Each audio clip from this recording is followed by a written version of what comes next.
എല്ലാവർക്കും നമസ്കാരം. രാഷ്ട്രീയവും ജ്യോതിഷവും എന്നും ആളുകളുടെ കൗതുക വിഷയമായ ഒരു മേഖലയാണ്. അടുത്തിടെ തമിഴ്നാട് CM നിയോഗിക്കപ്പെട്ട ശ്രീ വിജയയുടെ രാഷ്ട്രീയ പ്രവേശനവും അതുമായി ബന്ധപ്പെട്ട ജ്യോതിഷ ചർച്ചകളും സോഷ്യൽ മീഡിയയിൽ ഏറെ ശ്രദ്ധ നേടിയിരുന്നു. എന്നിരുന്നാൽ പോലും നമുക്ക് വിജയൻ്റെ ജാതകത്തിലെ ചില പ്രധാന ജ്യോതിഷ സൂചനകളുടെ അടിസ്ഥാനത്തിൽ അദ്ദേഹത്തിൻ്റെ രാഷ്ട്രീയ യാത്ര, ലീഡർഷിപ്പ് ക്വാളിറ്റീസ്, ജനപിന്തുണ കൂടാതെ അദ്ദേഹത്തെ ചുറ്റിപ്പറ്റിയുള്ള പൂർവ്വജന്മ പുണ്യത്തെക്കുറിച്ചുമൊക്കെ ഒന്ന് പരിശോധിക്കാമെന്ന് വിചാരിക്കുന്നു.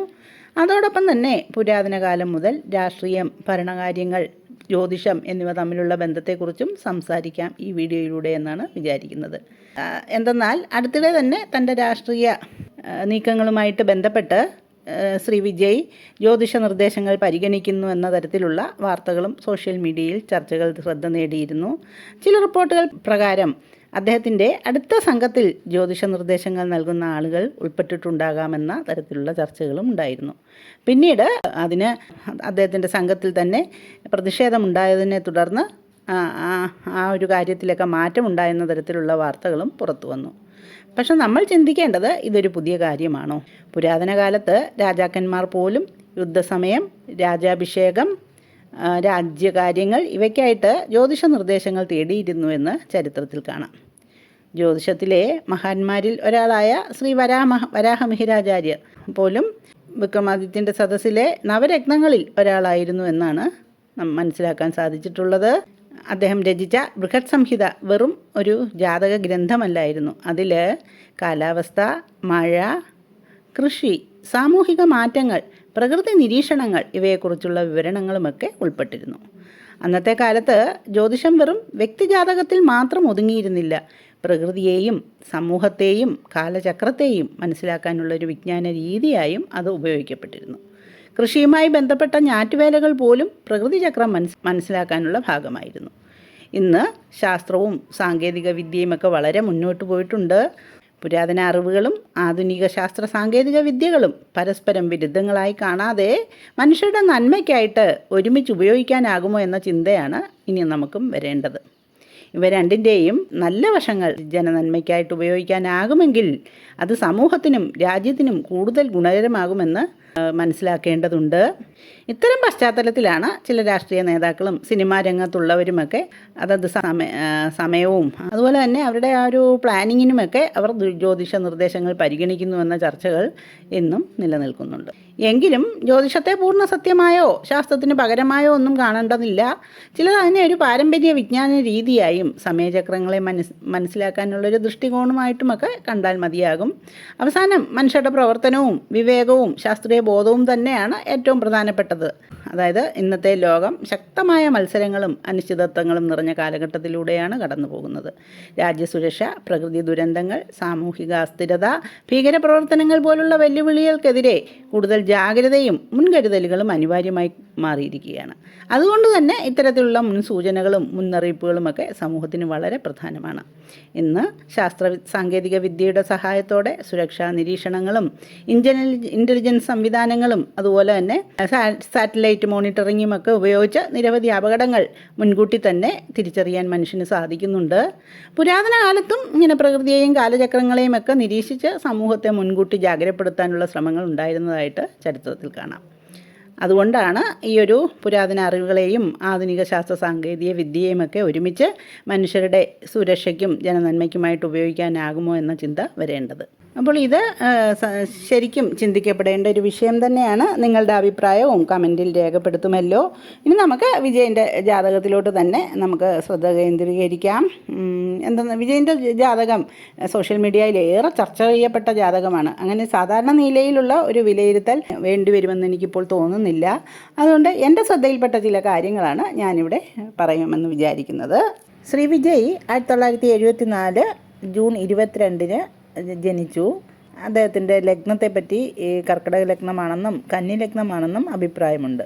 എന്നാൽ നമുക്ക് കൂടുതൽ അദ്ദേഹത്തിൻ്റെ സ്വഭാവം അനലൈസ് ചെയ്യുമ്പോൾ കർക്കിടക ലഗ്നത്തിൻ്റെ ഒരു സ്വഭാവ വിശേഷങ്ങളൊക്കെയാണ് അദ്ദേഹത്തിൽ കാണാൻ കഴിയുന്നത്. അതുകൊണ്ട് തന്നെ ലഗ്നവും കർക്കിടക ലഗ്നമാകുവാനാണ് സാധ്യത. ചന്ദ്രനും കർക്കിടകത്തിൽ തന്നെ സ്ഥിതി ചെയ്യുന്നു. അപ്പോൾ കർക്കിടക ലഗ്നത്തിൻ്റെ പ്രതീകമായ ഞണ്ടിനെക്കുറിച്ച് ജ്യോതിഷത്തിൽ ഇൻട്രസ്റ്റിംഗ് ആയിട്ട് പറയാറുണ്ട്. ഞണ്ടിൻ്റെ ഒരു പ്രധാന പ്രത്യേകത അപകടമോ അസ്വസ്ഥതയോ തോന്നുമ്പോൾ അതിൻ്റെ ശരീരത്തിനകത്തേക്ക് ഉൾവലിഞ്ഞു നിൽക്കുന്ന സ്വഭാവമാണ്. ജ്യോതിഷത്തിൽ ഇത് കർക്കിടക ലഗ്നക്കാരുടെ മാനസിക സ്വഭാവവുമായി ബന്ധപ്പെടുത്തി വ്യാഖ്യാനിക്കാറുണ്ട്. അതായത് എല്ലാവരോടും എളുപ്പത്തിൽ തുറന്ന് സംസാരിക്കാത്തത്, സ്വകാര്യ വികാരങ്ങൾ ഉള്ളിൽ സൂക്ഷിക്കുന്നത്, വിശ്വസിക്കുന്ന ആളുകളോട് മാത്രം ഇടപഴകുന്നത്, സാഹചര്യങ്ങൾ ആദ്യം നിരീക്ഷിച്ച് പിന്നെ പ്രതികരിക്കുന്നത്, ഇവ കർക്കിടക ലഗ്നത്തിൻ്റെ സ്വഭാവങ്ങളിൽ പറയപ്പെടുന്നു. വിജയുടെ വ്യക്തിജീവിതത്തിൽ അദ്ദേഹം വളരെ റിസർവ്ഡ്, ഇൻട്രോവേർട്ട് സ്വഭാവക്കാരനാണെന്ന അഭിപ്രായങ്ങൾ പലപ്പോഴും കേൾക്കാറുണ്ട്. പുറത്ത് ശാന്തമായി തോന്നിയാലും ഉള്ളിൽ ശക്തമായ വികാരങ്ങളും അതുപോലെ തന്നെ ഒരു നിശ്ചയദാർഢ്യവും അദ്ദേഹത്തിനുണ്ട് എന്നാണ് അറിയുന്നത്. അതായത് ജ്യോതിഷ വ്യാഖ്യാനങ്ങളിലും ഈ ലഗ്നക്കാർ ഇങ്ങനെ തന്നെയാണെന്നാണ് പറയുന്നത്. അതുകൊണ്ട് തന്നെ കാര്യങ്ങൾ സൂക്ഷ്മമായി നിരീക്ഷിച്ച് ശരിയായ സമയം കാത്ത് നീങ്ങുന്ന ഒരു സമീപനമാണ് അദ്ദേഹത്തിൻ്റെ രാഷ്ട്രീയ യാത്രയിലും നമ്മൾ കണ്ടത്. പക്ഷേ അതേസമയം ജനങ്ങളുമായി ഇമോഷണൽ കണക്റ്റ് സൃഷ്ടിക്കാൻ അദ്ദേഹത്തിന് കഴിയുന്നതും അദ്ദേഹത്തിൻ്റെ വലിയ പ്രത്യേകതയാണ്.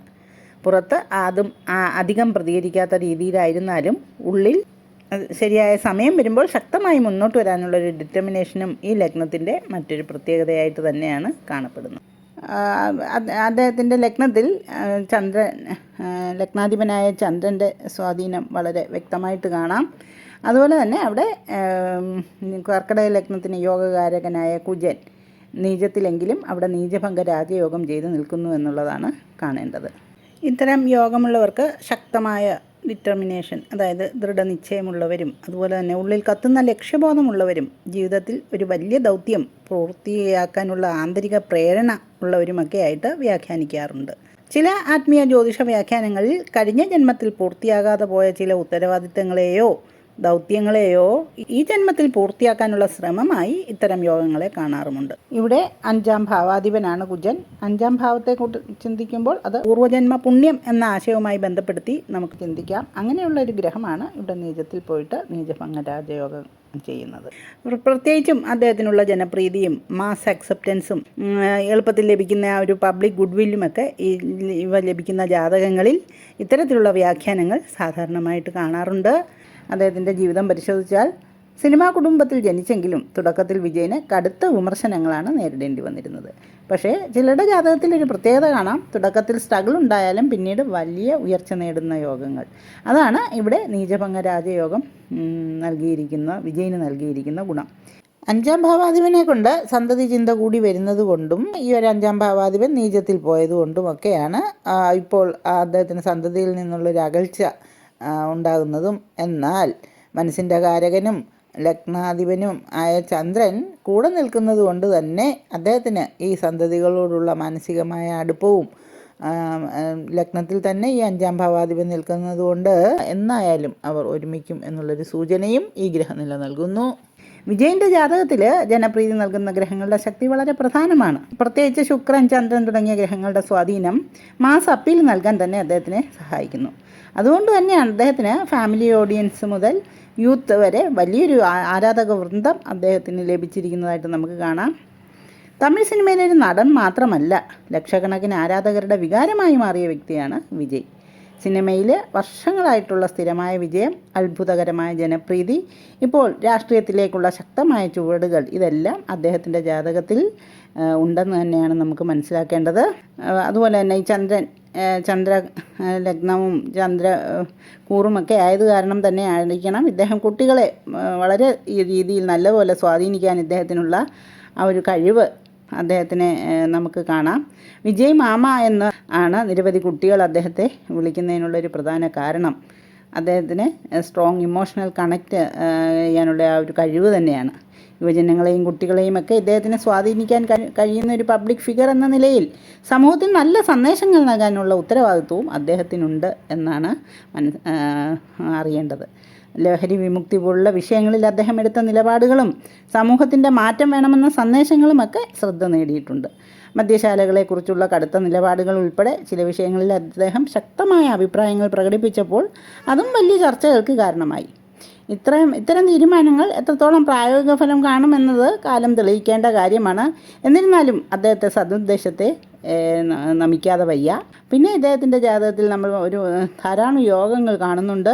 കാഹളയോഗം തുടങ്ങിയ പ്രധാന പല യോഗങ്ങൾ കാണുന്നുണ്ടെങ്കിൽ പോലും പിന്നെ നമുക്ക് മനസ്സിലാക്കേണ്ടത് വിപരീത രാജയോഗത്തെ പറ്റിയാണ് അറിയേണ്ടത്.